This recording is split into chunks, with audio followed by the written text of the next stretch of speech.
اعوذ باللہ من الشیطان الرجیم، بسم اللہ الرحمن الرحیم۔ قد سمیع اللہ، جز نمبر 28، 28واں جز ہے الحمدللہ۔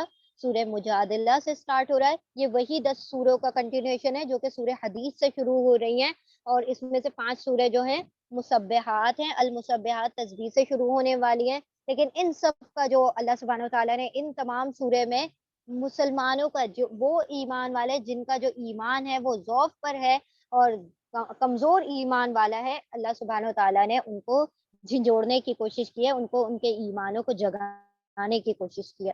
سورہ مجادلہ، اب سورہ مجادلہ میں 4 آیتوں میں اللہ سبحانہ وتعالیٰ نے معاشرتی قانون بیان کیا ہے، اور پھر اقامت دین میں کہ مطلب دین کی اقامت کو کرنے کے لیے، یعنی دین کو قائم کرنے کا حکم دیا ہے۔ اب دیکھیں، دین کو قائم کرنا ہے، اس کے لیے کیا ضرورت ہے کہ کوئی حزب اللہ ہو، یعنی کہ ایک گروہ ہو، ایک جتھا ہو، ایک گروپ ہو جو کہ کیا کرے، اللہ کے دین کا کام کرے، تو حزب اللہ چاہیے۔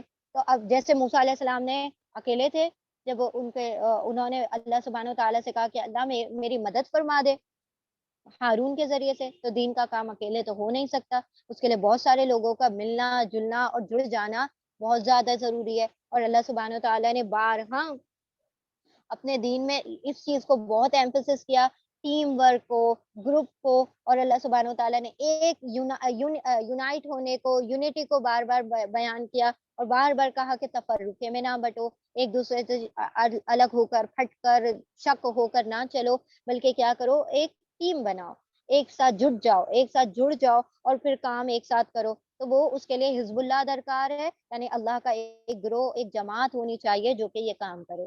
اب جب ہم حزب اللہ بناتے ہیں، جب ایک گروہ بن جاتا ہے، وہ جماعت جو کہ اللہ کا کام کرنے والی ہے، تو شیطان تو پھر بیٹھے گا نہیں خاموش، پھر وہ اپنے حزب الشیطان بنائے گا، وہ اپنے چیلے چپاٹوں کو جمع کرے گا کہ اب آؤ، یہ ان کی گروپ بندی مضبوط ہو رہی ہے، اور پھر یہ سارا کچھ ہو رہا ہے، تو اب یہ بھی اپنے زور پر لگ جائے گا۔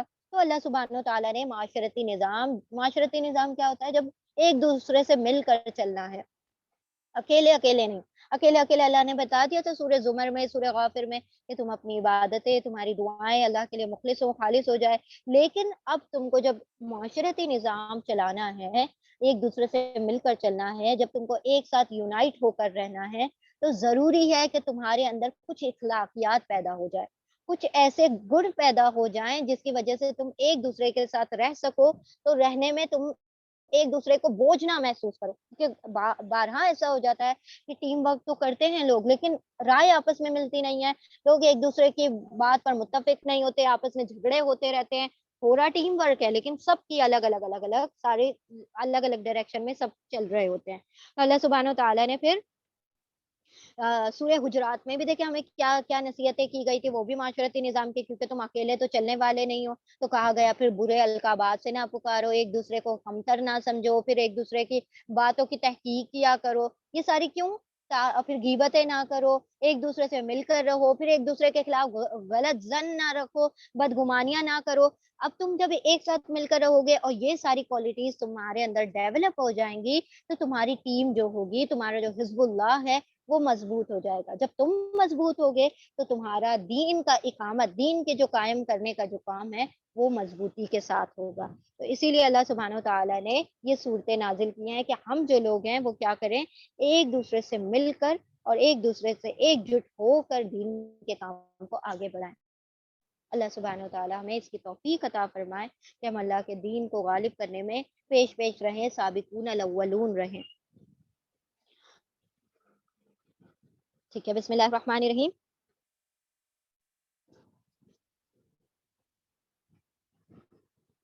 اللہ نے سن لی اس عورت، اب یہاں پر دیکھیں شروعات میں جو ہے پہلے اپنے گھر کو مضبوط کرنے کی بات آ رہی ہے۔ گھر مضبوط ہوگا، معاشرہ مضبوط ہوگا، یعنی فیملی جو یونٹ ہے اس کا مضبوط ہونے کا بہت زیادہ اہمیت ہے کہ پہلے شروعات گھر سے کر لی جائے، پھر اس کے بعد باہر پڑوس، پھر اس کے آگے، پھر پورے معاشرہ، پھر محلہ، پھر اس طریقے سے ضلع، اور اس طریقے سے اقامت دین جو ہے پوری دنیا میں قائم ہو۔ تو اللہ سبحانہ وتعالیٰ نے کہہ دیا کہ پورے دین جو ہے اللہ کا پوری دنیا میں غالب ہو کر رہے گا، لیکن محنتیں تم کو انڈیویجول لیول سے شروع کرتے کرتے بڑھانی ہوں گی۔ تو یہاں پر شروعات میں آ رہا ہے معاملہ زہار کا معاملہ۔ آپ نے طلاق کے بہت سارے ہم نے ٹائپ پڑھے ہیں، بائن ہے اور رجعی اور سارے کچھ پڑھے ہیں. یہاں پر ایک نیا طریقے کا وہ معاملہ آ رہا ہے، زہار. زہار کسے کہا جاتا ہے؟ کہ جب کوئی شوہر اپنی بیوی کو کمپیئر کر دیتا تھا ماں کہ تو میری ماں کی طرح ہے، تو میری ماں کی طرح دیکھتی ہے، یا تیری کوئی بدن کا جو عضو ہے وہ میری ماں کی طرح ہے، اگر وہ ایسا کہہ دیتا تھا تو وہ تا قیامت اب وہ اس کے لیے ہمیشہ ہمیشہ کے لیے حرام ہو گئی. یہ قانون تھا اس ماحول میں کہ اگر اس نے اپنی ماں سے اگر اس کو کمپیئر کر دیا تو چونکہ ماں ہے تو ماں سے تو نکاح جائز نہیں. اب اس نے اس کو ماں کی برابر ٹھہرا دیا تو اب کیا ہو گیا، اس کا نکاح ٹوٹ گیا اور وہ پوری طرح سے اس کے لیے حرام ہو گئی. اب معاملہ کیا ہوا کہ ایک صحابی تھے اوس بن ثابت. حضرت اوس بن ثابت کی بیوی ہیں حضرت خولہ بنت ثعلبہ. تو حضرت اوس بن ثابت نے کہہ دیا کہ تو میری ماں کی پشت کی طرح ہے. اب یہ کیا ہوا، اب وہ بے چین ہو گئی کہ اب یہ کیا ہو گئی، طلاق ہو گئی. زہار جس کو کہا جاتا ہے، زہار ہو گیا ہے. اب میں ان کے لیے ہمیشہ کے لیے حرام ہو گئی اور میرے تو بچے چھوٹے چھوٹے ہیں، اب میں کیا، میرا کیا بنے گا، اتنے معصوم بچوں کے ساتھ میں کہاں جاؤں گی، کدھر جاؤں گی. یہ گئے ہیں فوراً دوڑتی ہوئی آپ صلی اللہ علیہ وسلم کے پاس. یا رسول اللہ، میرے شوہر نے، جو صحابی تھے، میرے شوہر نے مجھ سے زہار کر لیا ہے، مجھ سے زہار کر لیا ہے، اب میرا کیا بنے گا، میرے چھوٹے چھوٹے بچے ہیں. میں تو آپ صلی اللہ علیہ وسلم نے کہا میری شریعت میں تو کوئی اس کا حکم نہیں، میں کیا کر سکتا ہوں، وہ جو ہو گیا سو ہو گیا، یعنی کہ اب تم مجھ سے جدا ہو گئی پوری طرح سے. اب آپ صلی اللہ علیہ وسلم رو رو کے کہہ رہی ہے یا رسول اللہ آپ بتائیں، کچھ تو کریں، آپ اپنے اللہ سے کیوں نہیں کہتے میرے حق میں کوئی فیصلہ فرما دے.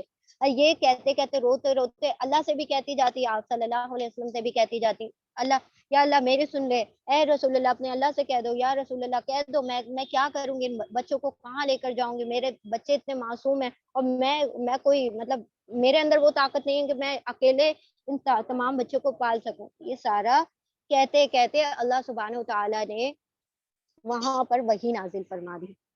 اور نازل کیا فرمائے، وہ عورت یہ نہیں کہہ رہی ہے کہ کوئی فیصلہ فرما دے، کیا کہہ رہی ہے کہ میرے حق میں یا اللہ فیصلہ فرما دے، یا اللہ میرے حق میں فیصلہ فرما دے. اللہ سبحانہ وتعالی دیکھیں جو وہی نازل کی ہے انہی کے حق میں نازل فرمائی ہے.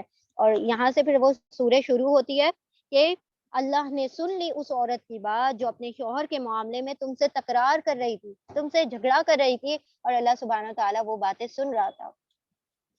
اور اللہ نے فریاد سن لی اور اللہ سے فریاد کیے جاتی تھی کہ اللہ تم دونوں کی گفتگو کو سن رہا تھا، یعنی تم دونوں کے درمیان جو بھی کنورسیشن ہو رہی تھی اللہ سبحانہ تعالیٰ نے اس کو بخوبی سنا، اور وہ سب کچھ سننے والا اور دیکھنے والا ہے.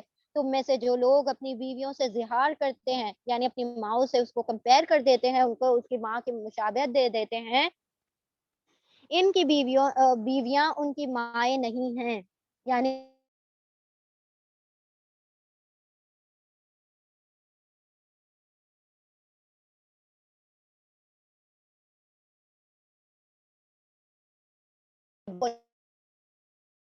یہ اللہ سبحانہ وتعالی یہ جو معاشرے میں پھیلی ہوئی تھی بے جان رسومات، اللہ سبحانہ وتعالی نے سب کو ایک ایک ایک ایک کر کے کاٹ دیا، ختم کر دیا. ساری فضولیات کو، ساری جاہلیت کو ختم کر کے اللہ سبحانہ وتعالی نے بہترین دین ہمیں عطا فرما دیا. اب وہاں پہ آپ صلی اللہ علیہ وسلم کو کہا گیا کہ اپنے بیٹے، منہ بولے بیٹے جو زید ہیں ان کی بیوی سے تم نکاح کر سکتے ہو، وہ تمہارے منہ بولے بیٹے ہیں. منہ بولنے سے بیٹا بیٹا نہیں ہو جاتا، اصل بیٹا تو وہی بیٹا ہے جو صلبی بیٹا ہے. اسی طرح ماں تو اصل ماں وہی ہے جس نے جنا ہے، منہ سے بولنے سے ماں کوئی عورت ماں نہیں ہو جاتی. زہار کرتے ان کی بیویاں ان کی مائیں نہیں ہو جاتی، ان کی مائیں تو بس وہی ہیں جنہوں نے ان کو جنا ہے. یہ لوگ ایک سخت ناپسندیدہ اور جھوٹی باتیں کہتے ہیں، اور حقیقت یہ ہے کہ اللہ بڑا معاف کرنے والا اور درگزر فرمانے والا ہے. جو لوگ اپنی بیویوں سے زہار کریں پھر اپنی اس بات سے رجوع کریں جو انہوں نے کہی تھی، تو قبل اس کے دونوں کے ایک دوسرے کو ہاتھ لگائیں. یعنی اگر وہ کیا چاہتے ہیں کہ دونوں میں صلح ہو جائے تو کیا ہے کہ دونوں ایک دوسرے کو مس کرنے سے، رجوع کرنے سے پہلے کیا کر دے کہ وہ شوہر جو ہے ایک غلام کو آزاد کر دے. ایک غلام آزاد کرنا ہوگا، اس سے تم کو نصیحت کی جاتی ہے، اور جو کچھ تم کرتے ہو اللہ اس سے باخبر ہے. مطلب ایک اس کے طور پر سزا دی گئی، اور سزا تھوڑی کڑی دی گئی ہے تاکہ انسان جو ہے ایسا بولنے سے، زبان سے ایسے کلمات نکالنے سے پہلے سوچے. اب کے دور میں ایسا نہیں ہوتا. وہ اس دور میں بہت ایسا ہوا کرتا تھا کہ وہ جس کو اپنی بیویوں سے ہمیشہ ہمیش کے لیے طلاق لینا ہوتا تھا, وہ کیا کر دیتا تھا, اس کو اپنی ماں سے کمپیئر کر دیتا تھا. اللہ نے فرما دیا تمہاری مائیں ایسے منہ بولنے سے نہیں ہو جاتی, اب اگر تم رجوع کرنا چاہتے ہو تو سب سے پہلے ایک غلام آزاد کر دو اور پھر ایک دوسرے سے رجوع کر لو. اور جو شخص غلام نہ پائے یا اس کی استطاعت نہ ہو, اور وہ 2 مہینے کے پے در پے روزے رکھے, اس کا یہ دیکھیں یہ تھوڑی سختی بڑھتی گئی ہے, پے در پے بغیر کسی ناگے کے. اگر اس نے ایک اسکپ کر دیا, 59 روزے رکھ لیے, ایک اسکپ کر دیا, اس کو دوبارہ سے اس کو رینیول کرنا پڑے گا, دوبارہ شروع سے گنتی شروع ہوگی, پھر 60 روزے رکھنے ہوں گے. تو بغیر کسی ناگے کے وہ پے در پے لگاتار روزے رکھے, اس لیے سزا سخت دی گئی ہے تاکہ وہ یہ غلطیاں نہ دہرائیں.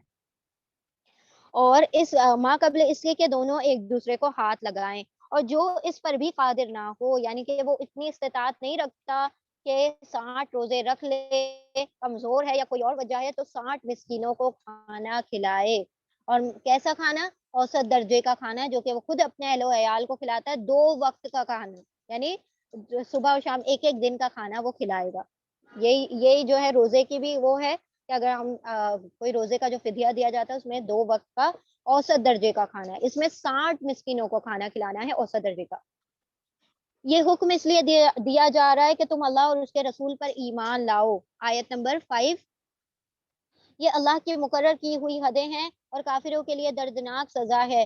جو لوگ اللہ اور اس کے رسول کی مخالفت کرتے ہیں وہ اسی طرح ذلیل و خوار کر دیے جائیں گے جس طرح سے ان سے پہلے کے لوگ ذلیل و خوار کیے جا چکے ہیں.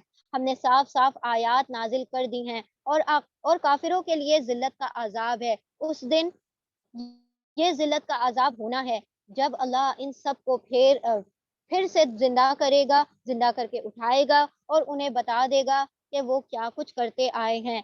وہ بھول گئے ہیں مگر اللہ ان کا سب کیا دھرا گن گن کر محفوظ کر رہا ہے, اور اللہ ایک چیز پر شاہد ہے, گواہ ہے.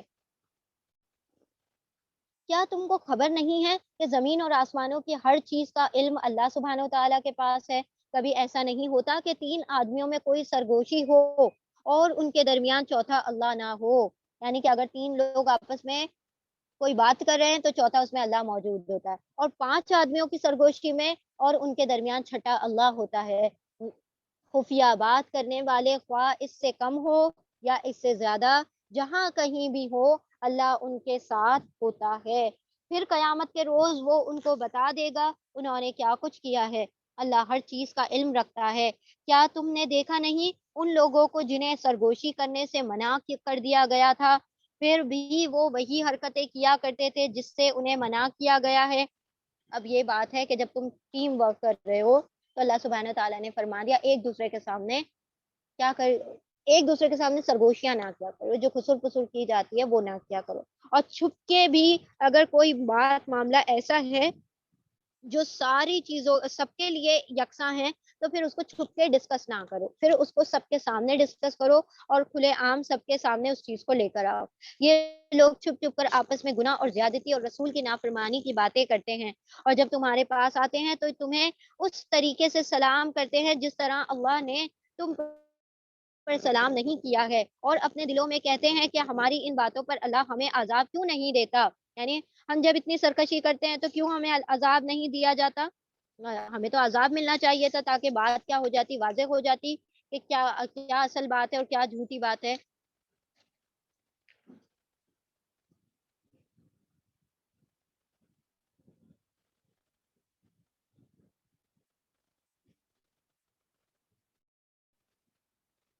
تو یہ جو تھے جب سلام کرتے تھے تو السلام نہیں کہتے تھے, السلام کہتے تھے. السلام علیکہ یا ابا القاسم کا تلفظ استعمال کرتے تھے, جس سے وہ سننے میں ایسا لگتا تھا کہ جیسے تم جو ہے سلام ہی کر رہے ہو, لیکن اس کے معنی کیا ہے کہ تم کو موت آ جائے. سام کا مطلب ہوتا ہے موت آنا. تو یہ اس طریقے سے یہ جو یہود تھے اور منافقین تھے اس طریقے سے سلام کیا کرتے تھے.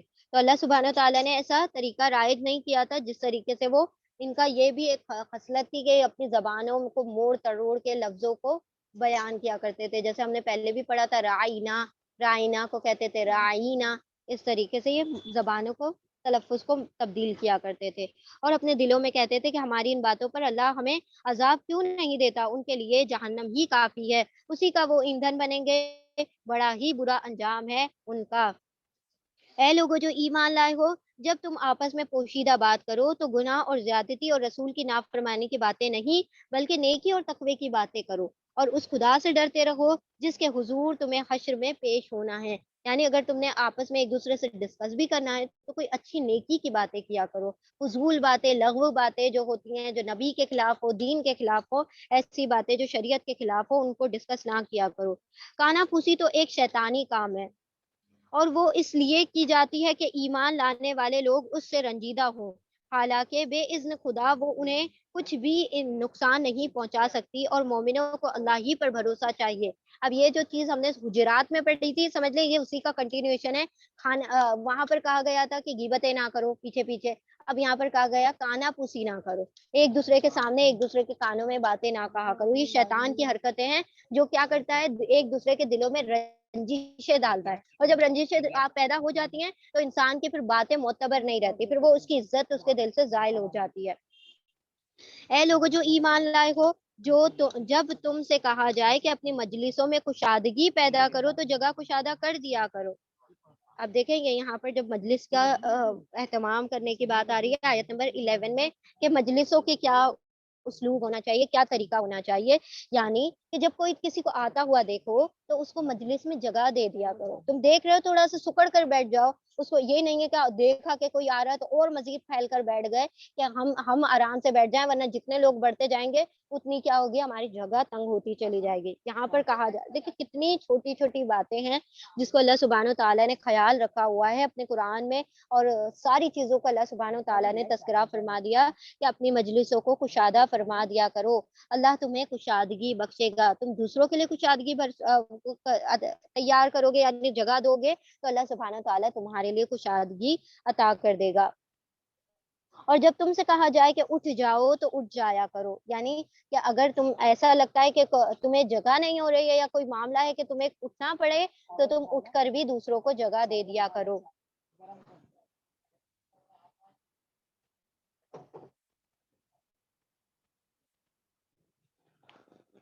اور جب تم سے کہا جائے اٹھ جاؤ تو اٹھ جایا کرو۔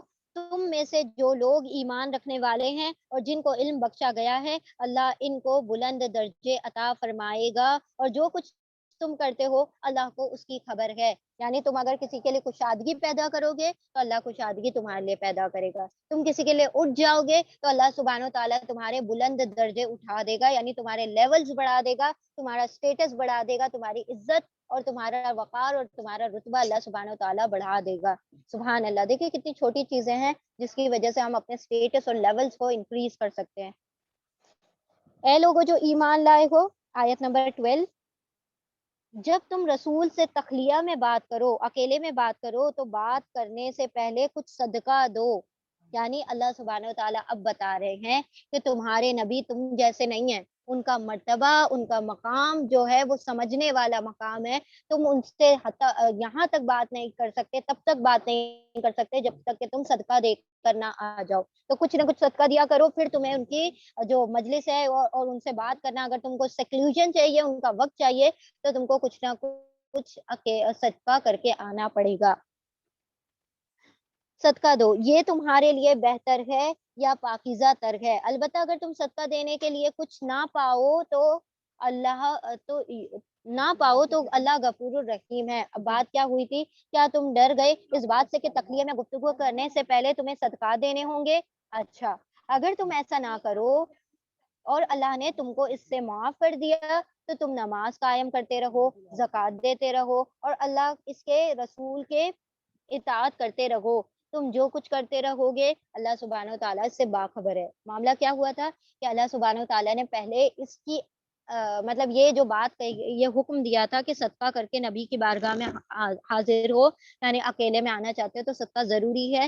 یہ اس لیے کہا گیا تھا تاکہ لوگوں کو اہمیت پتہ چل جائے۔ وہ جس طریقے سے حجرات میں پڑھا کہ آ کے زور زور سے آوازیں لگاتے یا محمد یا ابو القاسم، تو یہ جو ساری چیزیں تھیں ان سے روکنے کے لیے اللہ سبحانہ و تعالیٰ نے ایک لمٹ لگا دی تاکہ تمہیں خبر ہو جائے کہ یہ نبی کوئی عام نبی نہیں ہے، یہ بشر مطلب یہ تمہارے جیسے نہیں ہے، یہ بلکہ تم سے بہت اعلیٰ درجہ رکھتے ہیں، اللہ سبحانہ وتعالیٰ کے مختص بندے ہیں، اللہ نے ان کو نبوت اور رسالت دی ہے، اور تم ایسے اپنے جیسا ان کو سمجھ کر آ جاتے ہو، کبھی بھی اٹھے سٹے بیٹھ جاتے ہو ان کے گھر میں تو بیٹھ جاتے ہو، پھر کھانے کا وقت ہو گیا پھر اٹھتے نہیں ہو، پھر اس کے بعد باتوں میں لگا دیتے ہو، وہ شرم کے مارے کچھ بول بھی نہیں پاتے، یہ ساری باتیں اس سے روک دیا گیا اور پھر اس پہ صدقہ عائد کر دیا گیا۔ پھر اس کے بعد اللہ سبحانہ وتعالیٰ کو پتا تھا کہ کچھ صحابی بڑے نادار ہیں، مفلس ہیں، اور جو صدقے کا حق ادا نہیں کر سکتے، وہ صدقہ دے کر آپ صلی اللہ علیہ وسلم کی مجلس میں نہیں آ سکتے، تو پھر وہ جھجک رہے تھے، تو اللہ سبحانہ وتعالیٰ نے پھر فرما دیا کہ پھر آج سے صدقہ نہیں دیا جائے گا، لیکن نبی کی تکریم کا تمہیں خیال رہے، ان کو مطلب ایزا نہیں دینا ہے، تم جب آؤ تو بڑے خلوص کے ساتھ آؤ، بڑے احترام اور عزت کے ساتھ آؤ، اور عزت ہی کے ساتھ جلدی سے اپنا معاملہ طے کرو اور چلے جاؤ، زیادہ دیر ان کو پریشان نہ کیا کرو۔ کیا تم نے دیکھا ان لوگوں کو جنہوں نے دوست بنایا ہے ایک ایسے گروہ کو جو اللہ کا مغضوب ہے، وہ نہ تمہارے ہیں نہ ان کے، اور وہ جان بوجھ کر جھوٹی باتیں قسمیں کھاتے ہیں۔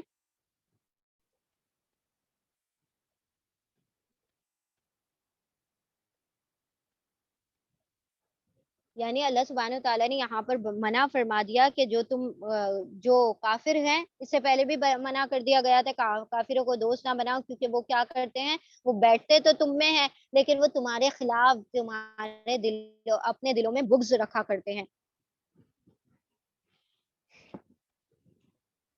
انہوں نے اپنی قسموں کو ڈھال بنا رکھا ہے جس کے آڑ میں وہ اللہ کی راہ سے لوگوں کو روکتے ہیں، یعنی کہ کوئی بات ہوتی ہے تمہارے سامنے وہ اللہ کی قسمیں کھا کر جھوٹی باتیں کہا کرتے ہیں، اصل میں وہ اللہ کی قسمیں اس لیے نہیں کھاتے، وہ اس لیے کھاتے کہ تمہیں ان کی باتوں پر یقین ہو جائے، لیکن ان کے دل میں کوئی اور بات ہوتی ہے اور زبانوں پر کوئی اور بات ہوتی ہے، اس پر ان کے لیے ذلت کا عذاب ہے۔ اللہ سے بچانے کے لیے نہ ان کے مال کچھ کام آئیں گے نہ ان کی اولاد انہیں کچھ کام آئے گی، وہ دوزخ کے یار ہیں، اس میں وہ ہمیشہ رہیں گے۔ جس روز اللہ ان سب کو اٹھائے گا وہ اس کے سامنے بھی اسی طرح قسمیں کھائیں گے جس طرح سے تمہارے سامنے کھاتے ہیں، یعنی کہ اس دن بھی جھوٹی قسمیں کھا رہے ہوں گے اور اپنے نزدیک یہ سمجھیں گے کہ اس سے ان کا کچھ کام بن جائے گا۔ خوب جان لو وہ پرلے درجے کے جھوٹے ہیں، اور بہت زیادہ جھوٹا جو ہوتا ہے وہ بہت زیادہ قسمیں کھاتا ہے، تو ہمیں بھی قسموں سے زیادہ پرہیز کرنا چاہیے۔ شیطان ان پر مسلط ہو چکا ہے اور اس نے خدا کی یاد ان کے دل میں بھلا دی ہے۔ وہ شیطان کی پارٹی کے لوگ ہیں، دیکھیں یہاں پر بیان کیا جا رہا ہے حزب الشیطان، یہ کیا ہے؟ شیطان کی پارٹی، شیطان کے گروہ کے لوگ ہیں، آیت نمبر 19۔ اور یہ لوگ شیطان کی پارٹی کے لوگ ہیں، خبردار رہو، شیطان کے گروہ والے ہی خدا کی یاد شیطان کے گروہ والے ہی خسارے میں رہنے والے ہیں۔ یقیناً ذلیل ترین مخلوقات میں سے ہیں وہ لوگ جو اللہ اور اس کے رسول کا مقابلہ کرتے ہیں۔ اللہ نے لکھ دیا ہے کہ میں اور میرے رسول ہی غالب ہو کر رہیں گے، فی الواقع اللہ زبردست اور زور آور ہے۔ اللہ سبحانہ وتعالی نے فرما دیا کہ اس کا رسول جو ہوگا وہ غلبہ پا کر رہے گا، اور جو رسول کے ساتھ ہیں ایمان والے، وہی اللہ سبحانہ وتعالی ان کو غالب کرنے والا ہے۔ انا و رسولی، میں اور میرا رسول غلبہ پانے والے ہیں۔ آیت نمبر 22۔ تم کبھی یہ نہ پاؤ گے کہ جو لوگ اللہ اور آخرت پر ایمان رکھنے والے ہیں وہ ان لوگوں سے محبت کرتے ہوں جنہوں نے اللہ اور اس کے رسول کی مخالفت کی ہے، خواہ وہ ان کے باپ ہوں یا ان کے بیٹے ہوں یا ان کے بھائی ہوں یا ان کے اہل خاندان ہوں، یہ وہ لوگ ہیں جن کے دلوں میں اللہ نے ایمان ثبت کر دیا ہے، یعنی وہ ہمیشہ اپنے والدین کے اوپر بھی ایمان کو ترجیح دیتے ہیں، وہ کبھی بھی ایمان کے خلاف نہیں جایا کرتے، اگر وہ ان کے رشتہ دار بھی ہوتے ہیں تو وہ ان سے وہ محبت نہیں کرتے جو کہ ایمان والوں سے کیا کرتے ہیں۔ ان میں وہ ہمیشہ رہیں گے، اللہ ان سے راضی ہوا اور وہ اللہ سے راضی ہوئے، اور اللہ کی پارٹی کے لوگ حزب اللہ، آیت نمبر 22، اللہ کے گروہ کے لوگ خبردار رہو، اللہ ہی کے گروہ کے لوگ فلاح پانے والے ہیں، اور جو شیطان کے گروہ کے لوگ ہیں وہ کیا ہیں؟ وہ نیست و نابود ہونے والے ہیں۔ اللہ سبحانہ وتعالی ہمیں بھی حزب اللہ میں شامل فرما دے۔ اللہم اجعلنا من حزب اللہ، اللہ ہمیں حزب اللہ میں شامل فرما دے۔ اللہم لا تجعلنا من حزب الشیطان، اللہ ہمیں حزب الشیطان، شیطان کے گروہ میں شامل نہ فرما۔ سورۃ الحشر سورۃ الحشر، حشر کا مطلب ہوتا ہے جمع کرنا. کہ بسم اللہ الرحمن الرحیم. اب یہ جو ہے سورہ حشر جو ہے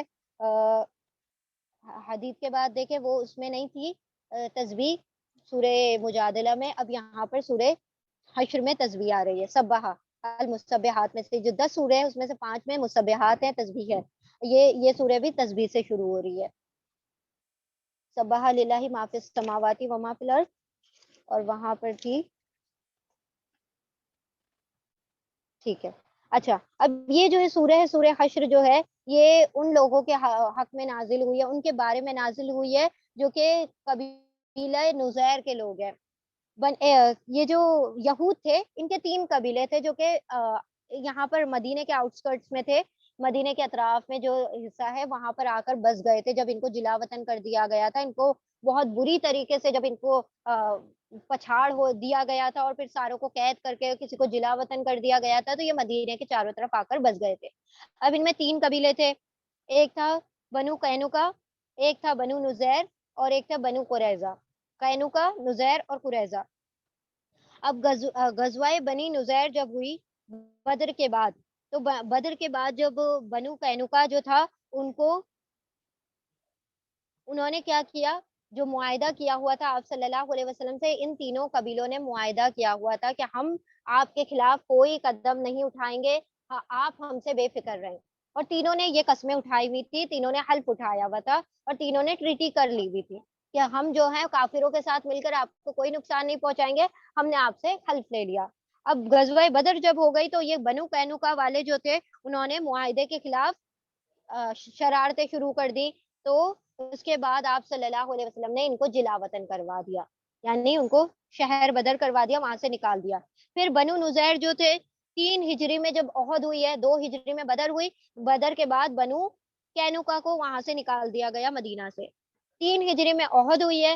عہد کے بعد جب تھا انہوں نے 4 ہجری میں کعب بن اشرف جو کہ ان کا بنو نذیر کا جو وہ تھا سردار تھا، انہوں نے شرارتیں شروع کی. یہاں تک کہ آپ صلی اللہ علیہ وسلم کو بلاتے اور ایسے باتیں ایسے کرتے جیسے کہ ہم آپ لوگوں کے ساتھ ہیں.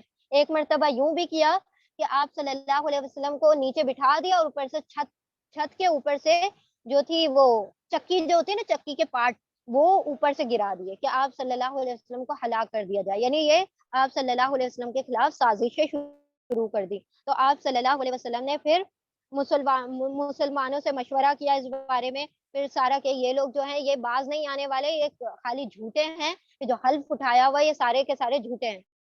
تو ان سارے لوگوں کو جب یہ پتا چلا کہ سارے ہمارے خلاف مشورہ ہو رہا ہے تو انہوں نے سرنڈر کر دیا اور پھر آپ صلی اللہ علیہ وسلم نے ان کو مطلب وہاں سے نکال دیا مدینہ سے، اور کہہ دیا کہ جو جو سامان لے کر جانا ہے چلے جاؤ. تو ان کی حد درجہ وہ دیکھیں کہ جب یہ سامان لے جانے کے لیے کہا گیا تو دیواریں توڑنا شروع کر دیے، کوئی دروازے نکالنے لگا، یہاں تک کہ کوئی سوچ رہا تھا کہ ہم دروازوں کی کنڈیاں ہی کیوں نہ لے جائیں، جو بھی ہاتھ لگ رہا ہے سب کچھ لے جائے. تو یہ سارا کچھ اپنے ہاتھوں بھی تخریب کاری کر رہے تھے اپنے گھروں کی، اور اللہ سبحانہ تعالیٰ نے بھی ان کو شکست دی. پھر اس کے بعد جو تھے غزوہ احد کے بعد ان لوگوں کو جو بچ گئے تھے بنو قریظہ کے، ان کو بھی اللہ سبحانہ تعالیٰ نے ان کے اوپر رعب ڈال دیا اور یہ بھی جلا وطن کر دیے گئے. تو اس طریقے سے یہود جو تھے ایک ایک کر کے اللہ سبحانہ تعالیٰ نے وہاں سے ان کے دلوں پر ایسا رعب طاری کر دیا کہ وہاں سے جلا وطن ہوتے چلے گئے اور ان کو شہر بدر کر دیا گیا. حضرت عمر کے زمانے میں بھی پھر ان کو خیبر سے پھر بہت بڑا دھچکا لگا، پھر وہاں سے بھی ان کو نکال دیا گیا تھا. ٹھیک ہے، بسم اللہ الرحمن الرحیم شروع کرتے ہیں. سورہ حشر. اللہ کے نام سے جو بے انتہا مہربان اور رحم فرمانے والا ہے. اللہ ہی کی تسبیح ہے ہر اس چیز نے اللہ ہی کی تسبیح کی ہے ہر اس چیز نے جو آسمانوں اور زمین میں ہے، اور وہی غالب اور حکیم ہے. وہی ہے جس نے اہل کتاب کافروں کو پہلے ہی حلے میں ان کے گھروں سے نکال باہر کیا، یعنی ان کے اوپر اللہ سبحانہ تعالیٰ نے ایسا رعب طاری کیا کہ بدر کے بعد تو یہ سارے کے سارے نکل گئے تھے. کون سے؟ بنو قینقاع. اور بنو نذیر جو تھے غزوہ احد کے بعد جو تھے جلا وطن کر دیے گئے، ایک ہی ہلے میں یہ وہاں سے نکال دیے گئے. تمہیں ہرگز یہ گمان نہ تھا کہ وہ نکل جائیں گے، مطلب تمہیں یقین بھی ایسی بات تھی کہ اللہ سبحانہ تعالیٰ نے ایک ہی بار میں ان کو نکال دیا. تمہیں یہ یقین نہیں تھا کہ وہ کچھ ڈیفنس اپنا کوئی دفاع نہیں کریں گے اور ایسے ہی بات سنتے ہی وہ چلے جائیں گے. اور وہ بھی یہ سمجھے بیٹھے تھے کہ ان کی کڑیاں انہیں اللہ سے بچا لیں گی، یعنی کہ جو جو ان کے بڑے بڑے جو گھر ہیں ان کو محفوظ کر لیں گے۔ لیکن بات کیا ہوئی تھی اصل میں، اللہ سبحانہ و تعالیٰ نے ان کے دلوں پر رعب طاری کر دیا تھا۔ جب اللہ سبحانہ و تعالیٰ دلوں کو ہی جکڑ لے تو پھر وہ بغیر اس کے مطلب جنگ بھی نہیں ہوتی، اور پھر کیا ہو جاتا ہے، انسان کو فتح ہو جاتی ہے۔ تو اللہ سبحانہ و تعالیٰ نے ان کے دلوں کو کے اوپر ان کا ایمان والوں کا رعب طاری کر دیا، اور یہ ایسے ہی چلے گئے، مطلب بغیر جنگ کے ہی سارا کچھ کام ہو گیا ان کا۔ مگر اللہ ایسے رخ سے ان پر آیا جدھر ان کا خیال بھی نہ تھا، یعنی کہاں سے آیا، ان کے دلوں پر آ گیا۔ اللہ سبحانہ و تعالیٰ نے دلوں پر ان کے قبضہ کر دیا، تو پھر یہ جو تھے ان کو خبر بھی نہ تھی، ان کے اوپر کوئی چڑھائی نہیں ہوئی، ان کے اوپر کوئی تلواریں نہیں تانی گئی، کوئی ان کے اوپر لشکر نہیں چڑھائے گئے، بس دل میں رعب پیدا ہوا، اور دل میں خوف کی وجہ سے یہ سارے کے سارے وہاں سے نکل کھڑے ہوئے۔ اس نے ان کے دلوں میں رعب ڈال دیا، نتیجہ یہ ہوا کہ وہ خود اپنے ہاتھوں سے بھی اپنے گھروں کو برباد کر رہے تھے۔ کیسے؟ توڑ توڑ کے چاہے نکال لو، ایک دیوار ہی نکالنی پڑے، ایک کڑی نکال لو، ایک وہ نکال لو، دروازہ نکال لو، جو ہے وہ نکال کر لے جاؤ۔ تو اپنے گھروں کو خود بھی تباہ کر رہے تھے، اور مومنوں کے ہاتھوں بھی یہ برباد کروا دیے گئے۔ بس عبرت حاصل کرو اے دیدہ بینا رکھنے والو، اگر اللہ نے ان کے حق میں جلا وطنی نہ لکھ دی ہوتی تو دنیا ہی میں وہ انہیں عذاب دے ڈالتا، اور آخرت میں تو ان کے لیے دوزخ کا عذاب ہے، یعنی اللہ سبحانہ و تعالیٰ نے ان کے ساتھ قتل اور قلع قما کچھ نہیں کروایا، بلکہ ان کو جلا وطن کروا دیا۔ یہ سب کچھ اس لیے ہوا کہ انہوں نے اللہ اور اس کے رسول کا مقابلہ کیا، اور جو بھی اللہ کا مقابلہ کرے اللہ اس کو سزا دینے میں سخت ہے۔ تم لوگوں نے کھجوروں کے جو درخت کاٹے یا جن کو اپنی جڑوں پر کھڑا رہنے دیا، یہ سب اللہ ہی کے اذن سے تھا، اور اللہ نے یہ اذن اس لیے دیا تاکہ فاسقوں کو ذلیل و خوار کر دے۔ معاملہ کیا ہوا تھا کہ یہ جب درخت کاٹ رہے تھے تو یہ انہوں نے آ کر کہا، ہاں دیکھیں بڑے مسلمان آئے، درختوں کو کاٹتے ہیں، درختوں کو نقصان پہنچاتے ہیں۔ لیکن یہ درخت کیوں کاٹے گئے تھے؟ تاکہ جو ان کی آڑ ہے ان کے درمیان، جو ایمان والوں کے اور کافروں کے، جو یہود کے درمیان آڑ ہے، وہ ختم ہو جائے، اس لیے ایمان والوں نے یہ درخت کاٹے تھے۔ اب یہ کیا کہہ رہے ہیں، تانے کس رہے ہیں کہ دیکھو ایمان والا کہتے ہیں، اور کہتے ہیں کہ درخت نہیں کاٹنا چاہیے، اور درخت کاٹتے پھرتے ہیں۔ اللہ سبحانہ و تعالیٰ نے کہا کہ جو درخت تم نے رہنے دیے وہ بھی ٹھیک، اور جو تم نے کاٹ دیے وہ بھی ٹھیک، کوئی حرج نہیں ہے۔ جب جنگی تدبیریں کی جاتی ہیں تو یہ سارے معاملے پیش آتے ہیں، جس کا کرنے میں کوئی حرج نہیں ہے۔ اور جو مال اللہ نے ان کے قبضے سے نکال اپنے رسول کے طرف پلٹ دیے، وہ ایسے مال نہیں ہیں جن پر تم نے اپنے گھوڑے اور اونٹ دوڑائے ہیں، بلکہ اللہ اپنے رسولوں کو جس پر چاہتا ہے تسلط عطا فرما دیتا ہے۔ اب یہاں پر جو آ رہا ہے، ذکر کیا جا رہا ہے مال کا، وہ فے کا مال ہے۔ ما اف اللہ، آیت نمبر 7 میں فے کا مال جو ہوتا ہے غنیمت کے مال سے الگ ہوتا ہے۔ غنیمت کا مال وہ ہوتا ہے جب جنگ کی جاتی ہے، جنگ کرنے کے بعد جب ہم جیت جاتے ہیں، اور پھر اس کے بعد جو مال ہمارے ہاتھ لگتا ہے اس کو کہا جاتا ہے مال غنیمت۔ اب اس میں اللہ سبحانہ و تعالیٰ نے انفال میں فرما دیا تھا کہ اس میں 5واں حصہ اللہ اور رسول کا ہے، باقی سارا جو ہے، جو جو جنگ میں گئے تھے اور جنہوں نے ساری محنتیں کی تھی ان کا حصہ ہے۔ فے کا جو مال ہوتا ہے وہ بغیر کسی جنگ کے جب کوئی مال حاصل ہو جاتا ہے، چونکہ یہ جلا وطن ہو گئے تو ان کا سارا مال جو ہاتھ لگا، سارا کا سارا اللہ اور اس کے رسول کا ہے، اس میں کسی بھی انسان کا کوئی حصہ نہیں ہے، کیونکہ نہ تم نے گھوڑے دوڑائے، نہ تم نے محنت کی، نہ مشقت کی، نہ کوئی جنگ کی، بلکہ ایسے ہی جنگ جو تھی ہاتھ آ گئی ہے، جو معاملہ تھا یہ ایسے ہی ہاتھ آ گیا، تو یہ فے کا مال ہے۔ اور فے کا مال سارا کا سارا اللہ کا، اس میں کوئی کسی کا حصہ نہیں ہے، سوائے وہ کہ نبی کسی کو کچھ دینا چاہے تو دے دے، غریب دیکھا، کوئی نادار ہے، کوئی مفلس ہے، کوئی مسکین ہے، ان کو دینا چاہے مسافروں کو، تو وہ نبی کے اختیار میں ہے، اس میں کوئی دعویٰ نہیں کر سکتا کہ اس میں میرا حصہ ہے، تو کوئی حصہ تمہارا نہیں ہے اس میں۔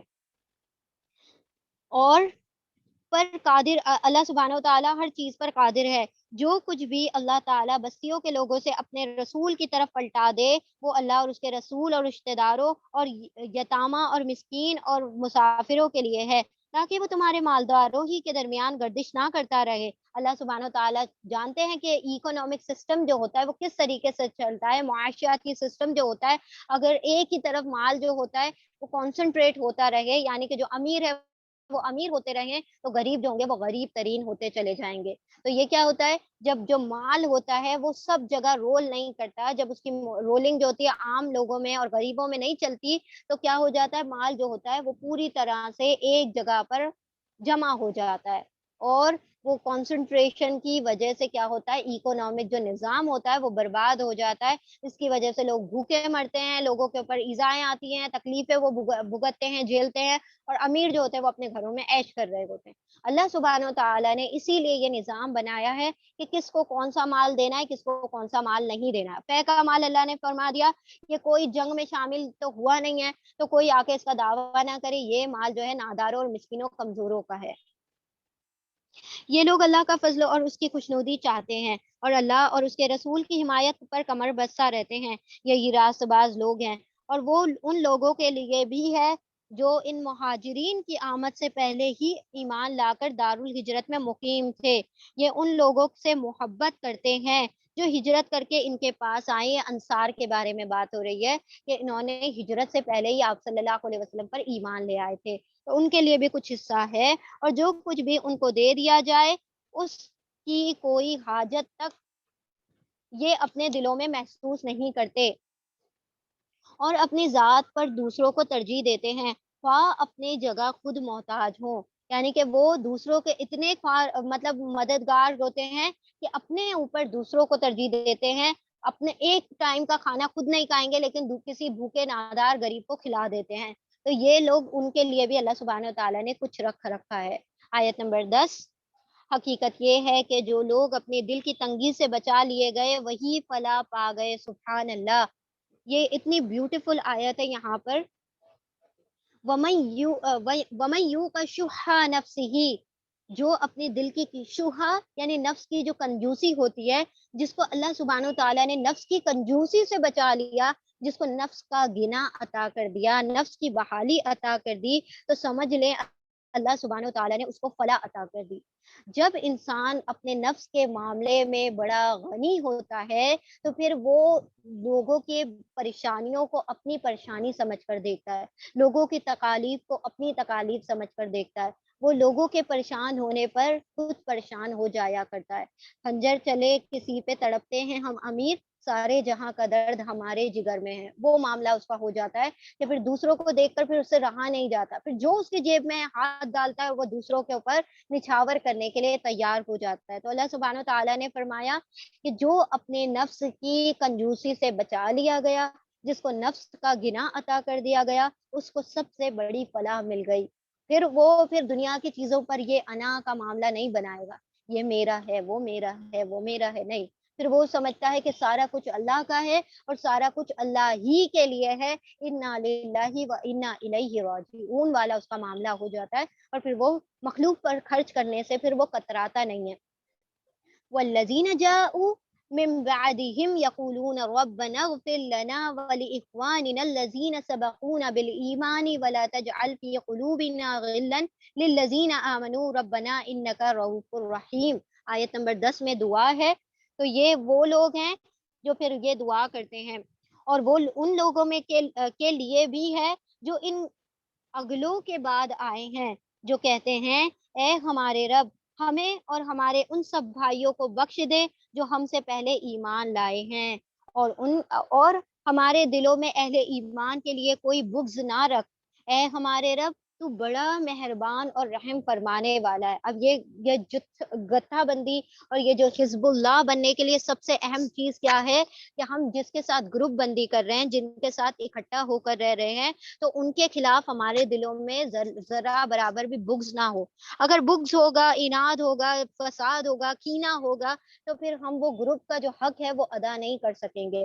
تو اسی لیے اللہ سبحانہ و تعالیٰ سے وہ لوگ دعائیں کرتے کہ اللہ ہمارے دلوں سے ایمان والوں کے خلاف جو بغض ہے وہ سب سے پہلے نکال پھینک، تاکہ ہم آپس میں محبت کرنے والے ہو جائیں. 11.